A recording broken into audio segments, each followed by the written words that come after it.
Okay, let's go.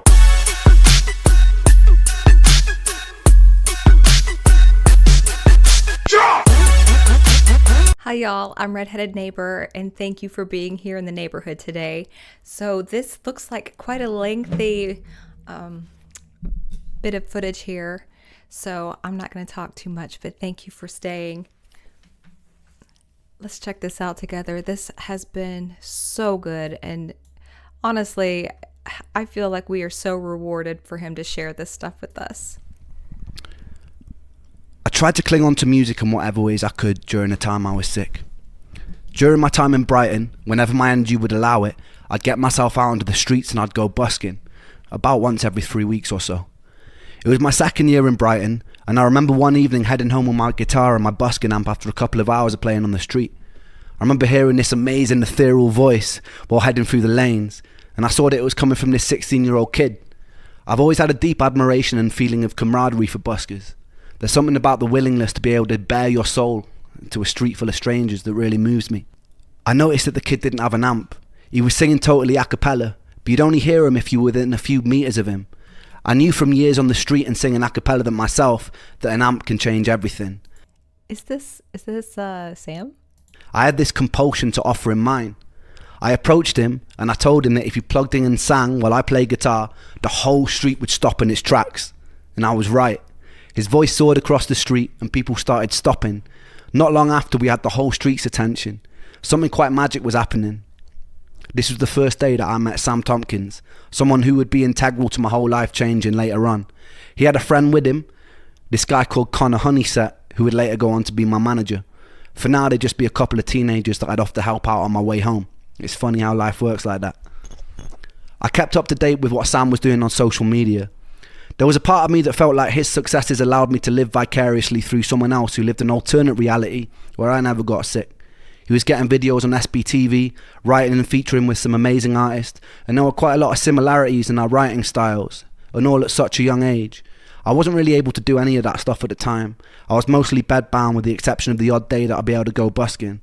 It could have been very easy for that feeling to turn into jealousy, but it never did. I felt truly proud of him.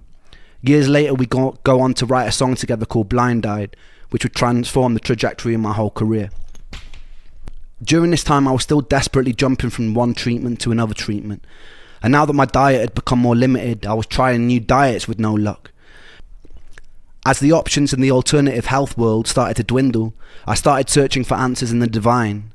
In the former years, I had moments where I found myself sitting in churches, talking in tears to whoever might be listening, or experimenting with energetic healing modalities like Reiki. With time, my searching started taking even more unusual turns. I started looking to things like exorcists. Once you exhaust all rational explanations and treatments, the irrational suddenly starts looking more palatable. I had a skeptic's mind, but I had nothing to lose because there were no other good options. You know, desperation, that is something that, that's a very intense feeling, desperation. My friend Momoko's mother was from Japan. She aligned herself with a sect of Buddhism called the Nichiren Daishonin. They would chant a repeated phrase over and over again while holding prayer beads. The chant would go, Nam-myoho Renge-kyo, Nam-myoho Renge-kyo, Nam-myoho Renge-kyo, over and over again. Its intention was to align you with your innate Buddhahood, to cleanse you of any bad karma and put you in alignment with your true destiny on earth, to find peace, to find tranquility. Momoko's mum gifted me with my own set of beads, and I began to chant every morning. Eventually I joined a group in Brighton after a serendipitous meeting with an incredibly eccentric, bright colourful suit-wearing piano tuner. He spotted my beads and he grinned at me and he pulled out his own. We'd sit in a small group and we'd chant for hours sometimes. There was something comforting about trusting the course of my life and illness to an incomprehensible power outside of myself. I spoke openly in these meetings that I loved feeling part of something, but that I really struggled saying with certainty that I believed in it. This was the issue I faced with every religion I temporarily aligned myself with looking for answers. I think that's fair. Something in me couldn't bring myself to take ancient texts as gospel, all too aware of how man twists so-called spiritual doctrines to suit his own power-hungry pursuits. I wanted divine proof. I sometimes screamed at the sky or the waves and begged for it. I was answered with sickness. If there was a creator, I was angry with it. The irony was that I envied people of faith. I felt like people who truly trusted themselves to a higher power seemed to possess a level of calm and acceptance that I didn't. One of my stranger encounters was going to see a shaman. The shaman, of course, was a middle-aged white woman in a quite nice-looking cottage in Brighton. She told me to lie down, and she proceeded to lean over my body and made noises like coughing up phlegm while speaking an unknown ancient language that seemed to include whistling noises. After about 20 minutes of making distressed groaning noises over my back, she paused in contemplation for a while and proceeded to tell me that I'd been killed by a sword in my past life. She made sucking noises near the supposed stab site on my chest, and then she spat into a bucket. She then placed a little stone into my hand, and she told me that I had to bury it on a high hill in Brighton on the next full moon. The most depressing part of this story is during the next full moon, I did indeed find a big hill, dug a small hole, and I buried the stone in it. Surprising to say, fuck all happened. It was this journey into the spiritual unknown that led me to a very unsettling experience. I located a therapist online who had claimed to overcome ME herself. She specialised in it and dealt with people's past trauma, but also worked with energies like Reiki. Interesting. I had to get the train to where she lived. She met me in the car and drove me in silence back to hers. There was a bit of an unusual energy about her. I've always been really good at reading people. I can't quite explain it, but sometimes when I meet someone, it's like I have a sixth sense for whether or not they'll play a significant role in my life. This person's energy felt alien to me. When we arrived at her, she told me that she sometimes would consult with her horses about people's health conditions. It was at this moment I knew that she was probably insane. Nonetheless, I shared a lot about my life. We got into the trauma of living with sickness, what it was like to constantly mourn your own life. It was comforting at first, and it felt like a safe space, until it got a bit weird. One day she offered me a glass of water before a Reiki session, and during the session I fell into a deep sleep. When I came around, multiple hours had passed, which was peculiar. Did she drug him? For me. I usually have issues with sleeping and couldn't drift off, particularly not in unfamiliar environments. She assured me it was total normal and to get plenty of water, and I thought nothing of it. Lines started getting somewhat blurry when she'd invite me for meals with her and her husband. I took it as friendliness, but I noticed that she started messaging me outside of clinic hours. One time I agreed to create music for her in exchange for some extra sessions. Not long after, I started getting strange messages in my Facebook inbox. She started telling me how she knew that all my previous songs had been about her, which they hadn't. When I dismissed this, she would sometimes message me saying that she was outside of my house, telling me that our souls were bonded and that bad things would happen to me if we weren't together. Oh, my word. Put it lightly, I was already in a pretty weird emotional place because of years of sickness. So having someone in a position of trust abuse their position like this shook me, and it shook my trust in therapy even more. It shook my trust in people in general. I told her to never contact me again, and I blocked her, but she would still occasionally get through on other numbers. One time she'd phoned my mum's house relentlessly. My mum, knowing the details, told her to stop harassing me and threatened to get the police involved after things which went silent. This was also the year that I met my second ever girlfriend, who I'd later be engaged to for a short amount of time. My little sister had already set the relationship up in her mind. She met this girl in Bristol who she got on with super well, and somehow she wingmanned me and planted the seed in her brain that she'd be perfect for her older brother, me. My sister's friend had moved to Brighton, but I was blissfully unaware of this matchmaking. At this point, I was living in a house share in Rose Hill Terrace in Brighton with some lunatics I'd met at Ben's house, and Momoko had moved down from Cornwall. The house was only meant for 2 people, but Momoko and I had pretended we were married and pretended that we were going to have a baby to be able to get it. As soon as the deed was signed, we moved in with about 5 other friends, one living in the living room, one in the attic, one in the study, one in the conservatory. It's safe to say rent was pretty fucking cheap. One night my friend Luke was throwing a party and she rocked up with a few of her friends. My sister had pretty good taste in girls and I had a crush on her instantly. At some point in the night we both ended up lying on my bedroom floor on a bunch of sofa cushions while about 6 other people were sleeping in various places in my room. One somehow in the upper compartment of my wardrobe. True story. She asked me to tell her a bedtime story and I made up the most unhinged story I could think of. By some sort of miracle she found my madness endearing and we ended up kissing a lot and staring into each other's eyes till we fell asleep. It's strange navigating a relationship when you're sick. I couldn't go out to eat at restaurants because I was allergic to everything. I didn't have the energy to do most normal things that couples do. Some days I'd be so full of brain fog that my personality disappeared, and it was hard to explain that to someone without them thinking that maybe you were just being a bit off with them. I think losing Joe, losing Callum, losing the record deal, losing my last girlfriend, it had all made me wary of getting attached to good things. That happens. I mean, that sounds so textbook right there. That happens. Quite a lot of my illness made me feel ugly, and it's hard to accept love when you feel ugly. Nonetheless, she did love me, and with time our relationship grew.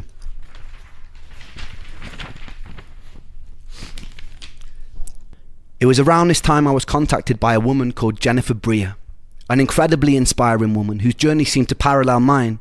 She was an incredibly ambitious PhD student at Harvard who one day was struck down by a mystery illness that confined her to a wheelchair.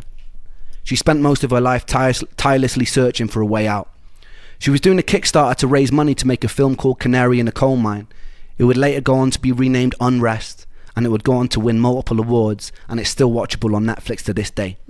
It's an incredibly important and very moving documentary about the horrors of living with ME. I recommend everyone checks that out. At the time, I started health blogging. I created a series of video diaries that I named Me versus ME. It would be a video document of my various trials with different alternative treatment approaches, and generally a look into the life of someone with a chronic illness. I didn't know it back then, but those videos would save my life. I guess I was occupying a place that was needed, as quite quickly many people in the chronic health communities gravitated towards my videos. Every day, I'd be sent messages telling the stories of the people who had fallen in between the cracks in the floorboards. There was heartbreaking stories. Stories of frustration and confusion. People mourning the people that used to be. Some who were new to this world. Some who had been there for decades. I tried to help them in whatever way I could. I tried to comfort people. In my own little way, I became somewhat of a spokesperson for the voiceless. That's a lot to carry, isn't it? I felt their pain like it was my own. This new pursuit gave me a sense of purpose that I desperately needed. Without purpose, I felt useless. I made a lot of friends, and I'd write to them on a daily basis. Some of those friends died. Some of those friends decided to take their lives.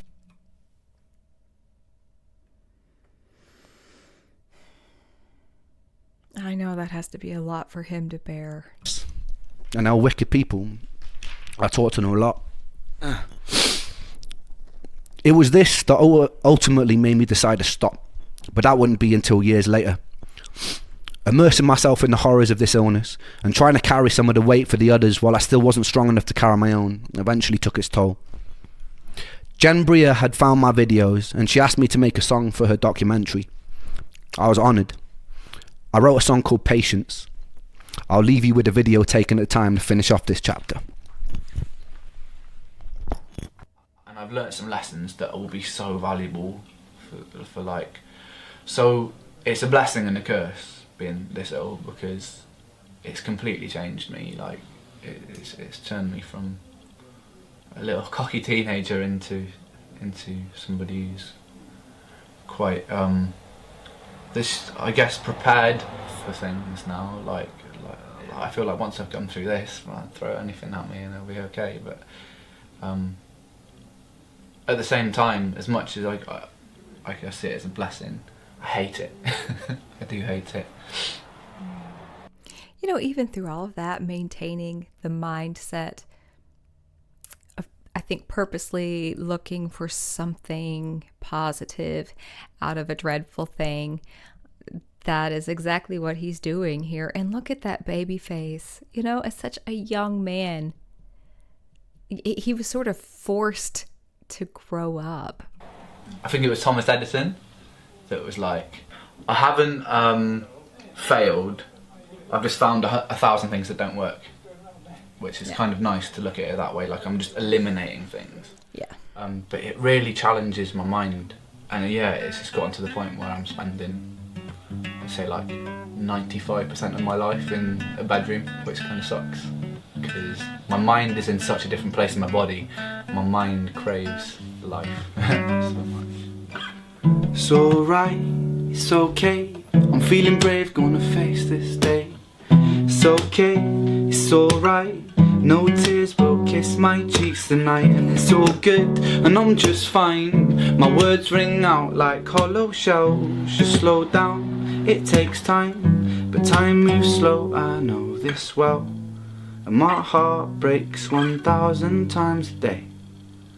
But for every hope that dies, another one takes its place. Because I have the strength of a mountain, and I've got the courage of the deep blue sea, and I have the heart of a lion, and the stars burn bright inside of me. And although you test me, my God, I stand so proudly. Can't you see that I have the strength of a mountain, and I'll take all you throw at me. Oh, man. Powerful. Oh, that is so powerful. Context is everything.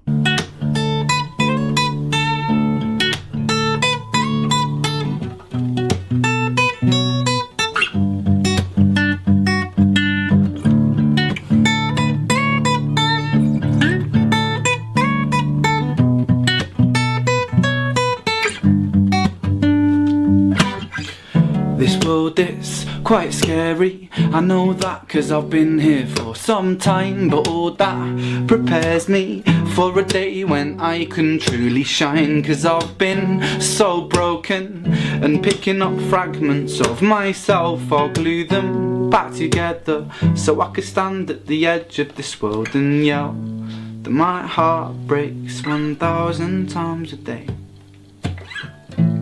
For every hope that dies, another one takes its place. Because I have the strength of a mountain, and I've got the courage of the deep blue sea, and I have the heart of a lion, and the stars burn bright inside of me. And although you test me, my God, I stand so proudly. Can't you see that I have the strength of a mountain, and I'll take all you throw at me. And I think I'm going to write that chorus out and stick it on my mirror. I would like to have it in poster size. Wow.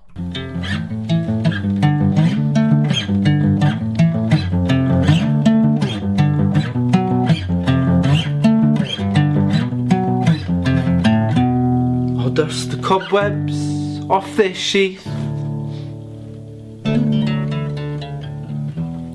and I'll take the sword of my belief,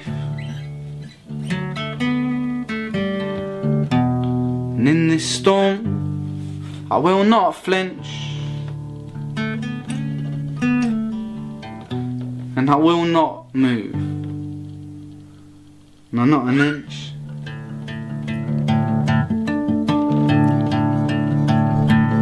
Because I have the strength of a mountain, I've got the courage of the deep blue sea, and I'll have the heart of a lion, and the stars, they burn bright inside of me. But although you test me, my God, I stand so proudly. Can't you see I have the strength of a mountain, and I'll take all you throw at me.